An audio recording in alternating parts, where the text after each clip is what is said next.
안녕하세요. 콩밭의 서점 MD 김선도입니다. 오늘 읽어드릴 이야기는 더는 내몰릴 것 없는 벼랑 끝에선 어느 부부의 이야기, 소금길입니다. 38년차 부부인 레이너와 모스, 이들에게 남은 시간은 그리 길지 않습니다. 남편 모스가 피질 기저 퇴행이라는 희귀병을 선고받았기 때문이죠. 그는 남은 시간 동안 치매 증상과 함께 몸이 굳어가며 숨을 거두게 될 터였습니다. 설상가상으로 이들은 평생 갖고 온 집과 농장을 모두 빼앗겼습니다.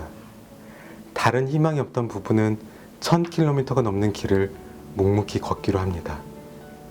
자연 속에서 걸음을 옮기며 예기치 못한 변화와 절망을 이겨낸 부부의 감동 에세이, 소금길입니다. 이렇게 병원으로의 끝없는 여정이 시작된 건 6년 전부터였다. 어깨와 팔을 괴롭히는 끊임없는 통증, 그리고 찾아온 손의 떨림 증상 때문에 어떤 의사들은 파킨슨병을 의심하기도 했지만 결국 이 경우는 그렇지 않다는 사실이 판명되었다. 그렇다면 신경 쪽의 손상이 아닐까 의사들은 추측했다. 우리가 찾아간 진료실은 다른 병원이나 의사의 그것과 전혀 다를 것이 없었다. 하얀색의 무미건조한 사각형 방 창문으로는 주차장이 내려다 보였다. 그렇지만 이번에 만난 의사는 그냥 책상 앞에 앉아있지 않았다. 그는 자리에서 일어나 모스 바로 옆 책상 모서리 위에 앉아서는 모스의 팔을 잡고 상태가 어떤지 물었다. 뭔가 잘못된 것 같았다. 의사들은 그렇게 하지 않는다. 아니, 지금까지 우리가 만나왔던 얼마 되지 않은 의사 중에서 그렇게 한 사람은 아무도 없었다. 모스 씨, 이제 제가 할 수 있는 최선은 제대로 된 진단을 해드리는 것뿐입니다. 아니야. 이건 아니야.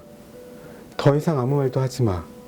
뭔가 끔찍한 이야기를 그 점잖고 단정하게 보이는 입으로 내뱉을 거면 아예 입을 열지 말고 아무런 말도 하지 마.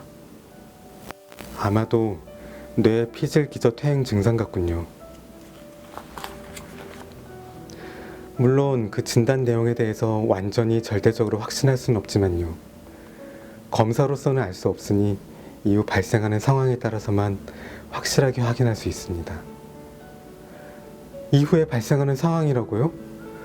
그러면 앞으로 무슨 일이 또 벌어진다는 말씀이신가요? 모스가 손바닥을 확 펼쳐 널떡다리 위에 얹고는 커다란 손가락 사이로 할 수 있는 최대한 자신의 몸을 움켜쥐었다. 글쎄요, 보통은 처음 증상이 발견된 이후 6년에서 8년 정도 생존할 수 있는데 모스 씨의 경우는 처음 문제가 생긴 이후 벌써 6년 정도 시간이 흘렀으니 대단히 느리게 병이 진행되고 있다고 볼 수 있습니다. 그렇다면 분명 진단에 착오가 있었던 거겠죠. 뭔가 다른 병일 거예요. 나는 사방이 흐릿하게 보이면서 뭔가 뱃속에서 목구멍 쪽으로 역류에 치밀어 오르는 듯한 기분이 들었다. 의사는 마치 내가 어린아이라도 되는 것처럼 그렇게 나를 내려다보았다.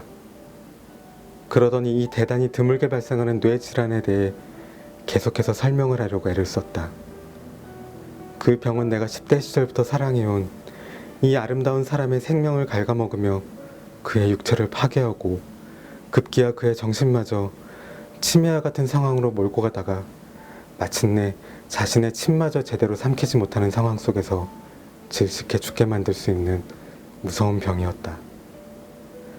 그리고 그 무서운 병에 대해 병원과 의사들이 해줄 수 있는 건 그야말로 아무것도 존재하지 않았다. 나는 숨조차 제대로 쉴 수가 없었다. 사방이 요동을 쳤다. 안 돼. 모스는 안 돼. 그를 데려가지 마. 그렇게 그를 데려갈 순 없어. 모스는 나의 전부야. 내가 가진 모든 것이라고. 절대 안 돼. 나는 침착한 모습을 유지하려고 애를 썼지만 속으로는 비명을 지르며 보이지 않는 유리창에 부딪힌 벌처럼 어쩔 줄을 몰라 하고 있었다. 분명히 나는 실제 세상 안에 있었는데 갑자기 모든 것이 다 사라져버리는 듯한 그런 기분이었다. 그렇지만 잘못 진단했을 수도 있잖아요. 지금 의사는 무슨 말을 하고 있는 것일까? 우리의 인생이 이렇게 끝이 날 순 없었다. 병에 걸린 건 모스 한 사람이 아니라 바로 우리 두 사람이었다. 우리 부부는 한 몸이었고 하나로 합쳐지고 뭉쳐진 분자였다. 그만의 인생도 아니고 나만의 인생도 아닌 바로 우리 두 사람의 인생이었다. 우리에게는 나름대로 인생을 어떻게 끝마칠지에 대한 계획이 있었다. 95이 되면 어느 산꼭대기에 올라 해가 떠오르는 모습을 바라보면서 그렇게 그저 잠을 자듯 세상을 떠나는 것이 우리 계획이었다. 병원 침대 위에서 따로 떨어져 죽을 날만 기다리는 그런 마무리가 아니었다. 우리는 절대로 헤어지지 않고 죽음도 함께할 생각이었다. 선생님이 뭔가 잘못 진단한 거예요.